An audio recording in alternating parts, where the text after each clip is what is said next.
Madame, Monsieur, bonjour. Vous êtes dans le Trésor au Bénin. Voici le sommaire de cette édition. Plan international Bénin redonne une nouvelle orientation à ses interventions. Les responsables de l'organisation ont dévoilé un nouveau modèle de partenariat désormais calqué sur les ambitions nationales de la vision Bénin 2060. Objectif transférer la majeure partie des ressources financières vers les structures locales et les mouvements de jeunesse pour garantir un impact plus durable sur le terrain.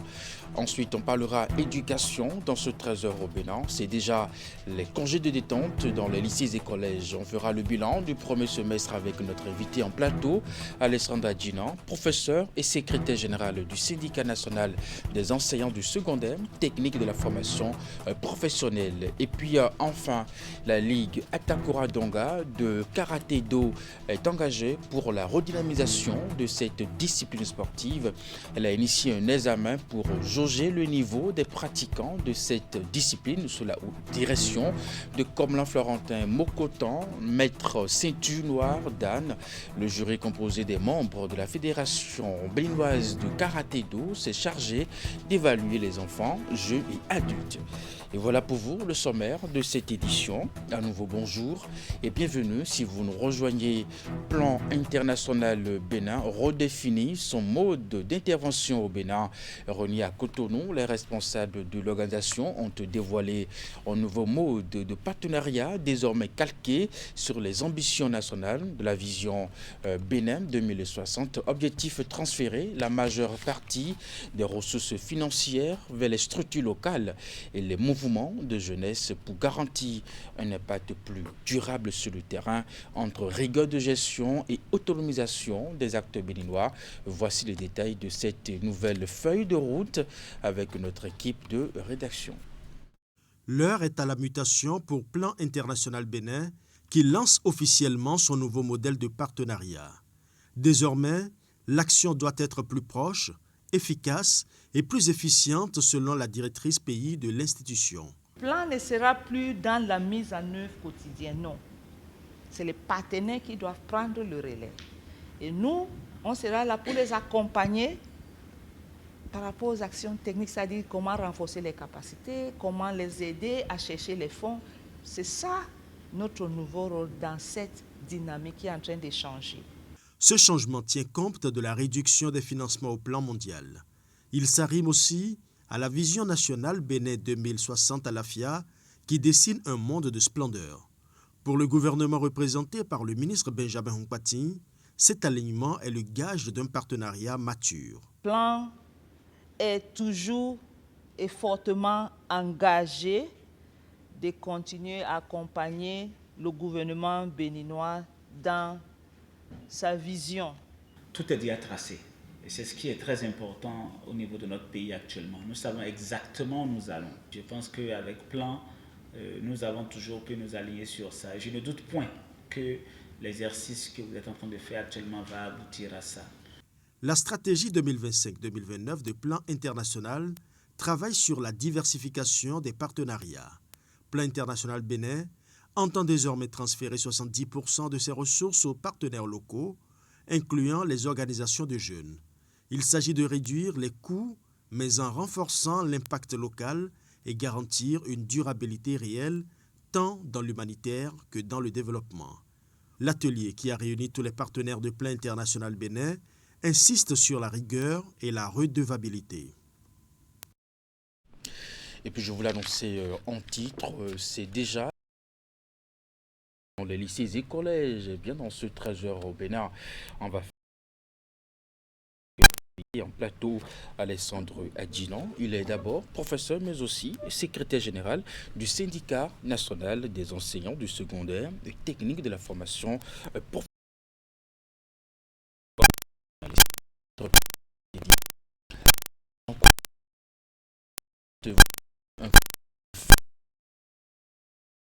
Peut-on retenir de vos échanges? Merci, monsieur le journaliste. Je salue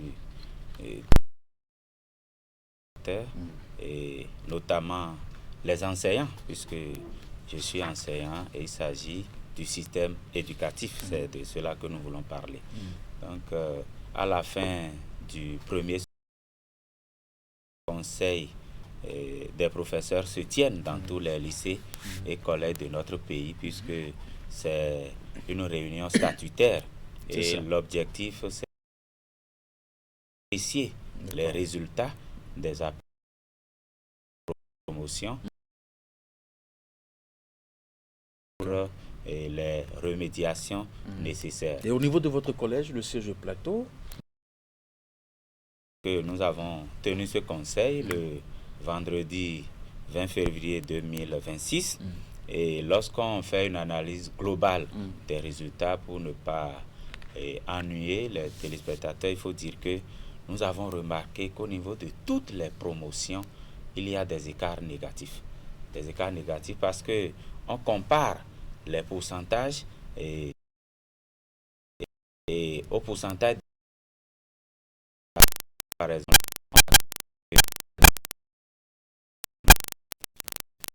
Là se justifie puisque lorsqu'on parle du système éducatif, il y a des acteurs, il y a les apprenants qui ont leur partition à jouer, il y a les enseignants que nous sommes.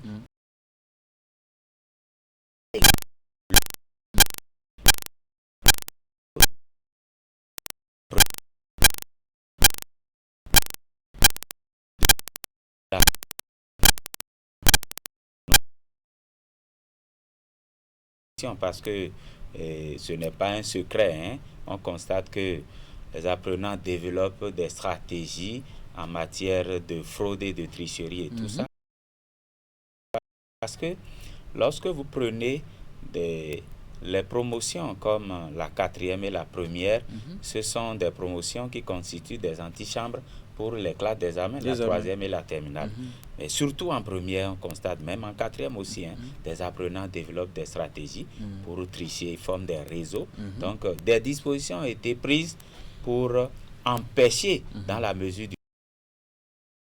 des actes de tricherie là. Et je crois que cela a transparu à travers les résultats que nous avons eus, parce que mieux vaut avoir le visage réel, le niveau réel des apprenants,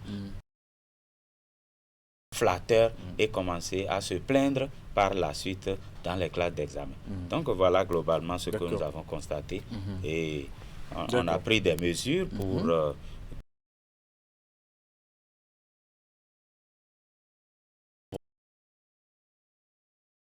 les enseignants ont le souci de terminer le programme ou non respecter les plannings tels que c'est conçu. Il faut faire les évaluations, il faut faire les remédiations, il faut évoluer au rythme de simulation des apprenants. Donc, ces enseignants qui sont censés être au repos, mais certains qui interviennent dans les classes d'examen sont en train de travailler. Donc, et après, analyse des résultats et la définition des perspectives, justement, parlez-nous de quelques attentes des enseignants.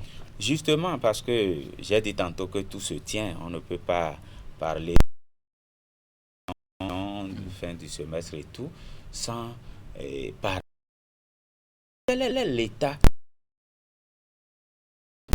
Il faut dire que les enseignants sont démotivés. Les enseignants sont démotivés et la est un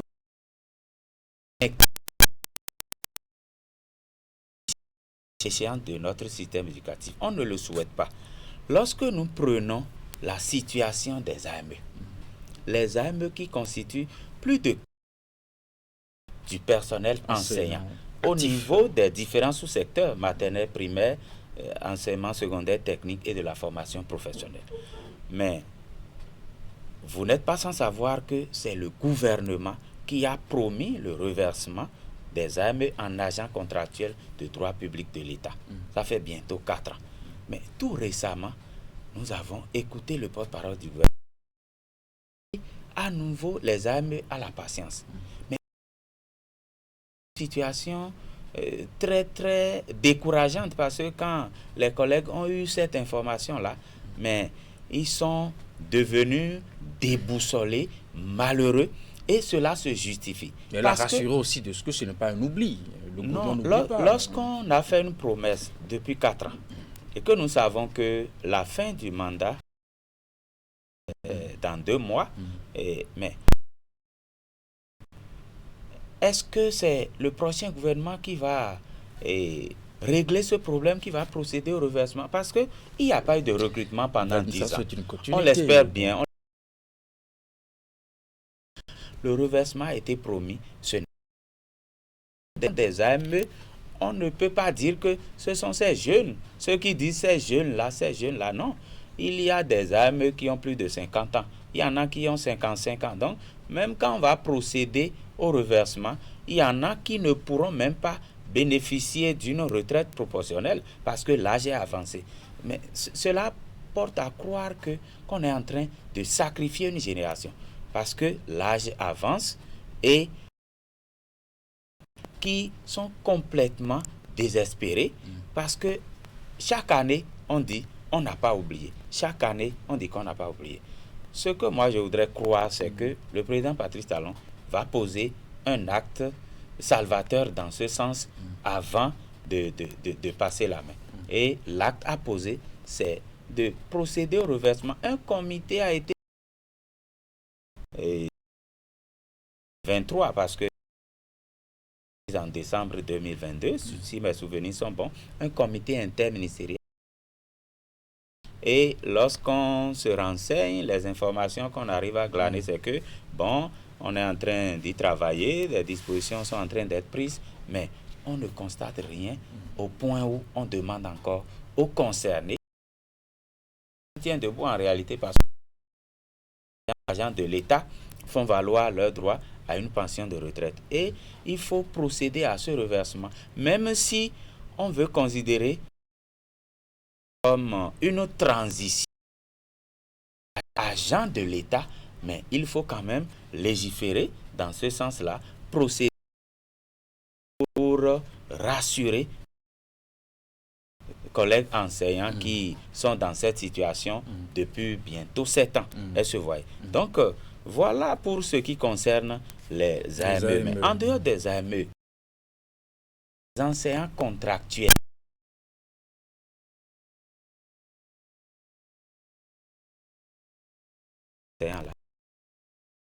formés, parce que certains ont été recrutés avec les diplômes professionnels. Mais ce ne sont pas les plus nombreux. Les plus nombreux sont ceux-là qui ont été recrutés avec les diplômes académiques. Donc, ils ont été envoyés en formation. Rendre hommage au feu ministre Yves Kwaro-Tchabi. Très grande partition dans cette mise en formation de ces contractuels des 3 promotions-là. Il faut les décisions d'admission, il faut les attestations de diplôme et tout. Mais il y a près de 200 enseignants des promotions 2012 et 2014 dont les diplômes sont bloqués au niveau. Les diplômes doivent être signés par le recteur. Et entre-temps, de nouveaux recteurs ont été nommés, sinon on a fait le travail jusqu'à un niveau donné. Et il y a des leaders syndicaux, puisque je démarche à l'endroit de l'école normale supérieure de Porto-Novo qu'au niveau du recteur. Mais jusque-là, les diplômes n'ont pas été libérés. De la même manière, ceux qui ont eu toutes les pièces et qui ont déjà déposé leur dossier n'ont pas connu cette intégration-là qui va leur permettre de changer de salaire. Si bien que ceux qui ont leur diplôme bloqué n'ont même pas leur dossier à jour, ceux qui ont pas reclassé, et ça fait 10 ans avec le même salaire pour ceux qui ont été recrutés en 2016, 12 ans avec le même salaire pour ceux qui ont été recrutés en 2014 et 14 ans avec le même salaire pour ceux qui ont été recrutés en 2012. Cela pose un véritable problème parce que ce n'est pas une revendication des actes administratifs qu'on doit prendre et cela va permettre de régulariser et financière des collègues concernés. Donc, nous profitons de l'occasion pour interpeller le gouvernement afin que les dispositions soient prises. Dans ce sens, il y a le ministère des enseignements supérieurs de la recherche scientifique qui doit agir, surtout dans ce sens, parce qu'il y a l'école normale et le rectorat Et les autres ministères, enseignement secondaire, fonction publique et finances, doivent prendre cette situation au sérieux pour que la situation de ces collègues-là soit réglée. Mais en dehors de cela, nous avons la question de la formation, de la mise en formation des professeurs adjoints. Les professeurs adjoints dont nous parlons appartiennent à plusieurs promotions. Nous avons des promotions avant 2008.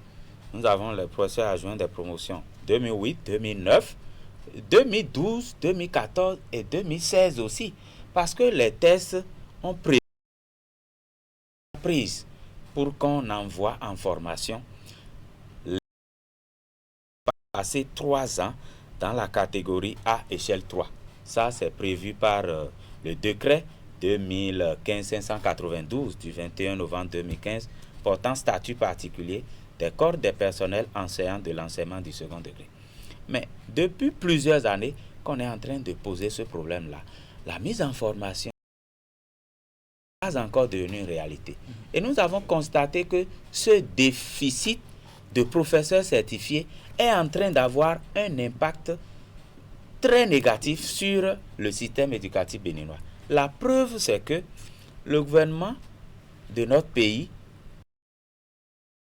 là, qui est très bonne, de recruter des inspecteurs, c'est-à-dire 50 inspecteurs et 300 conseillers pédagogiques pour renforcer le corps de contrôle. Mais lorsqu'on a ouvert les candidatures, on a demandé que les enseignants qui remplissent les conditions aillent déposer les dossiers. Nous avons constaté que il n'y a pas de vivier pour constituer les lesquels on va puiser cet effectif des professeurs. Non, les professeurs n'ont pas déposé le dossier? Simplement parce que les professeurs certifiés qui remplissent les conditions là n'existent pas. D'abord, ce sont les fonctionnaires de l'État. Mais il y a des contractuels de l'État qui sont en A1, mais qui n'ont pas été reversés en fonctionnaires de l'État. Ça veut dire qu'ils ont été exclus. Lorsque nous prenons les fonctionnaires de l'État, la plupart se trouvent en A3, alors qu'il faut être en A1. Il faut être professeur certifié, reconnu comme tel, reclassé comme tel pour déposer les dossiers. Si bien que, en français, dans ma discipline, pour 41 places, ou bien 41 postes ouverts, on a eu 15 dossiers. On a enregistré 15 dossiers. Vous voyez la différence? Non, et ce n'est pas possible. En mathématiques, 46, on a besoin de 46 conseillers pédagogiques. 10 ont déposé les dossiers. En espagnol, pour 13 places, il y a eu un seul dossier. Donc, j'ai donné ces 3 exemples-là pour dire qu'il urge professeur adjoint en formation. De la même manière, de la même manière, il y a d'autres qui avancement. Nous avons des collègues qui méritent d'être en A1 9 ou en A3 9 déjà, mais jusque-là, ils attendent l'échelon 8 qu'ils n'ont pas encore eu.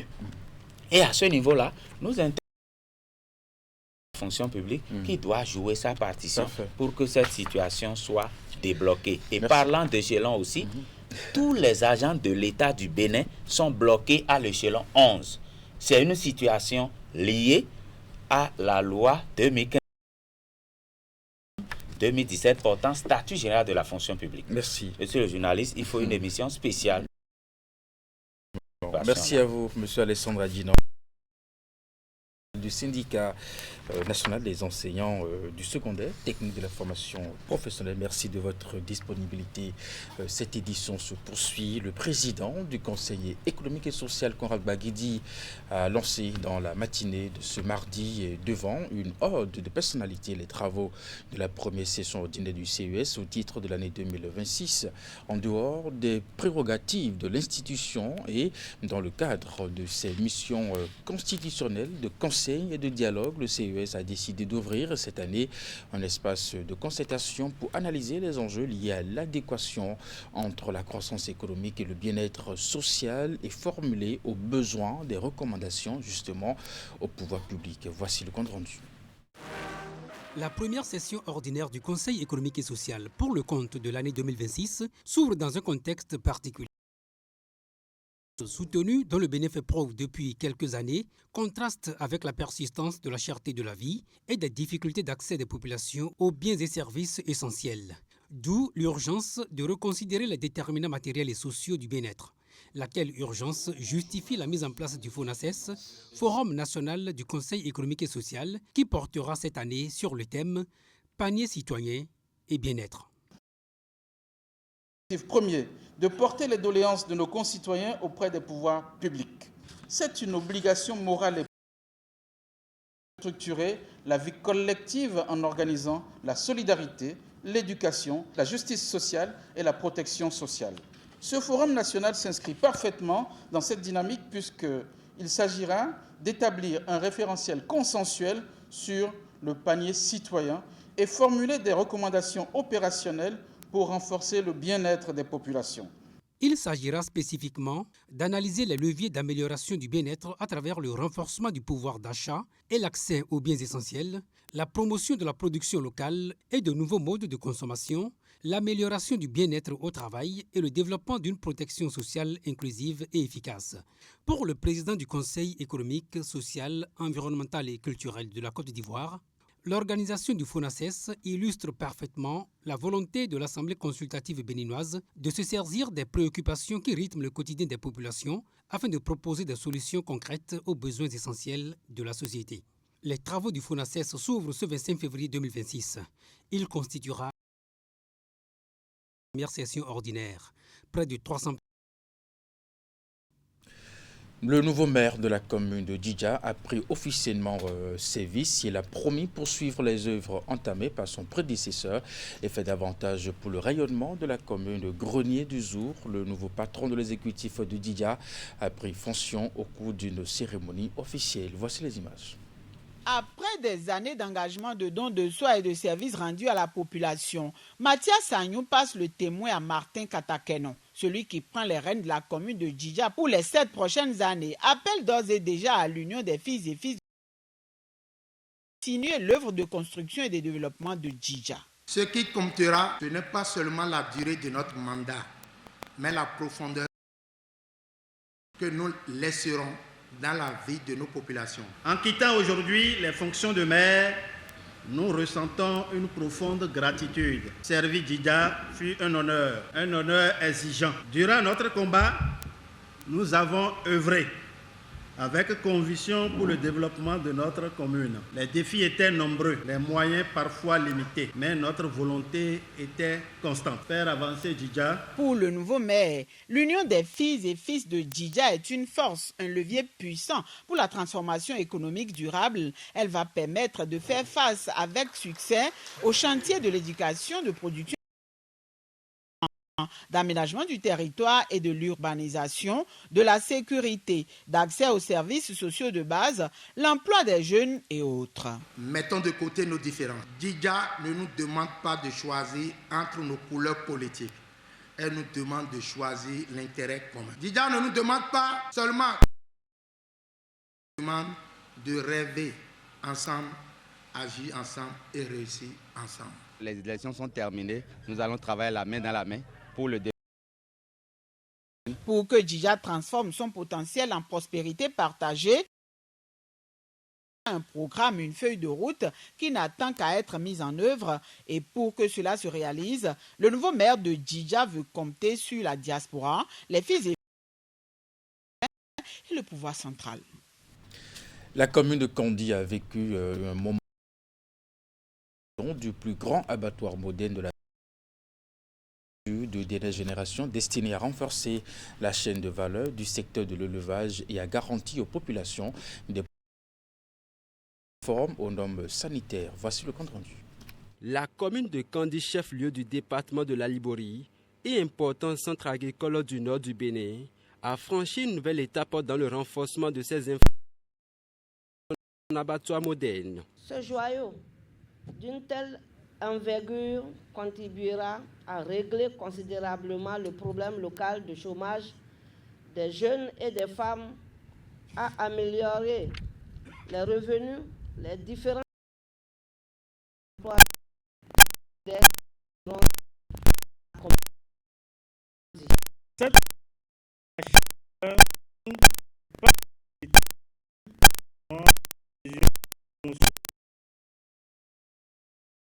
gouvernement du Bénin à travers un modèle de partenariat public-privé.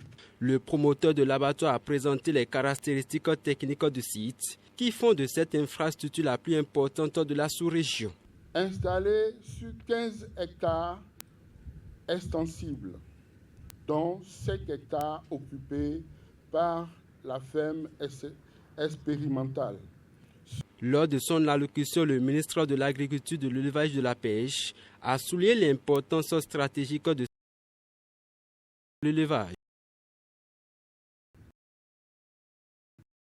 Administrative, technique, accompagne l'initiative de Wezre-Weke et que ça transcende les frontières. L'ouvrage présente beaucoup d'innovations. Assez avancée pour nous permettre vraiment d'avoir de la viande de qualité dans nos plats. À travers cette inauguration, le gouvernement réaffirme sa volonté d'accompagner les communes dans la mise en place d'infrastructures modernes capables de soutenir la croissance économique et d'améliorer les conditions de vie des citoyens. Dans les départements du Borgou, de la Liborie et de l'Atakura, la sécurité reste un défi au quotidien face aux insuffisances structurelles persistantes. Le gouvernement béninois et ses partenaires techniques et financiers passent à l'offensive. Officiellement lancé à Parakou, le projet CAP Santé ambitionne de renforcer sanitaire, de professionnaliser davantage les ressources, l'offre des soins avec un accent particulier sur les femmes et les filles. Voici les images. En dépit des progrès enregistrés ces dernières années, le système de santé béninois est structurel, notamment dans les départements du Borgou, de la Liborie et de l'Atakura. En réponse à ce constat, la ville de Parakou, partenaire technique et élu du projet CAP Santé. Cet événement marque une étape importante dans l'ordre de garantir à tous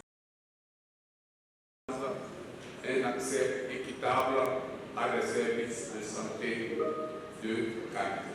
Financé par le travers Affaires mondiales Canada et mise en œuvre par le consortium Unité de santé internationale de l'Université de Montréal et CAR Bénin, le projet CAP Santé est né d'un constat. On constate qu'il y avait une difficulté liée au renforcement de capacités des professionnels de santé. Les grandes thématiques dans le projet vont permettre de combler ce gap. Les documents, la gestion des ressources humaines au Bénin. Plus de 3 millions de personnes sont concernées, dont 1,6 million de femmes et de filles directement ciblées. Le projet entend agir sur les 3 niveaux de la pyramide sanitaire. Au-delà des santé porte un message qui est le suivant. Imposé. Le Canada est fier de soutenir cette initiative car nous croyons fermement que les systèmes de santé solides reposent sur des femmes et des hommes compétents, motivés et soutenus. À travers le Bénin amorce ainsi une nouvelle phase dans la consolidation de son système sanitaire avec l'espoir efficace au service de santé pour les populations du Nord. Orokayo, dans la commune de Kouandé, n'ont pas passé sous silence l'édition 2026 de la fête identitaire du Petit Mille, communément appelée Yoparkar, mobilisée autour de leur souverain, roi de Orokayo. Elles se sont retrouvées pour la 4e année consécutive pour sacrifier à la tradition tout en magnifiant leur divinité. De bonne récolte en général et celle du Petit Mille en particulier. On fait le compte rendu.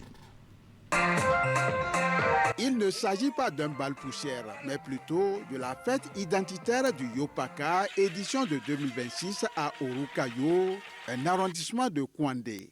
Rendez-vous culturel annuel du peuple Natemba. Cet événement met à l'honneur le petit mil, céréale emblématique et symbole de la résilience pour ce vaillant peuple d'agriculteurs. Depuis l'avènement de l'organisation de la fête identitaire et culturelle, les fils et filles de Orukayo ont pris le goût du ce qui a permis depuis 4 ans aujourd'hui la réalisation ou la réhabilitation de plusieurs points d'eau au profit de nos populations. À travers chants, danses et rites traditionnels, le Yopaka, en tant que facteur de la cohésion sociale et du vivre ensemble, célèbre non seulement les récoltes, mais aussi l'identité, les valeurs et le savoir-faire agricole transmis de génération en génération. Le Yopaka, c'est d'abord une fête identitaire pour célébrer les prémices et dire merci à Dieu, les parents au champ qui a donné la pluie pour que les récoltes soient bonnes. En tant que Natemba, Yopaka signifie beaucoup de choses, ça représente beaucoup de choses dans la culture Natemba. Ici, nous sommes en train de perpétuer une tradition que nos parents nous ont confiée et cette tradition, nous voulons la léguer aux générations futures. Plus qu'une simple fête, le Yopaka est un moment de communion, de reconnaissance envers la terre nourricière et de valorisation du patrimoine culturel Natemba. Au-delà même de l'événement, plusieurs actes de développement auront meublé ce rendez-vous culturel. Il s'agit entre autres à l'intention des plus jeunes et une sensibilisation grand public. Bonne fête à nous. En image, pour finir cette édition, la Liga Takora Donga de redynamisation de cette discipline sportive. Elle a initié un examen pour jauger le niveau des pratiquants de cette discipline sous la houlette de Comelan, Florentin Mokotan, Maître Sétu, Noir Dan. Le jury composé des membres de la Fédération béninoise de karaté-do s'est chargé d'évaluer les enfants, jeunes et adultes. Tous prêts à franchir un nouveau grade. À l'issue des compétitions, les candidats ont impressionné le jury, présidé par le grand maître Armel Roch Quenom. Vous aurez le compte rendu de cette activité dans nos prochaines éditions. Mesdames et messieurs, c'est la fin de ce journal. Merci de l'avoir suivi, de votre fidélité à 16h. C'est votre bulletin d'information, 19h30, la grande édition de la soirée, juste après votre émission. L'info continue. Portez-vous bien et à très bientôt.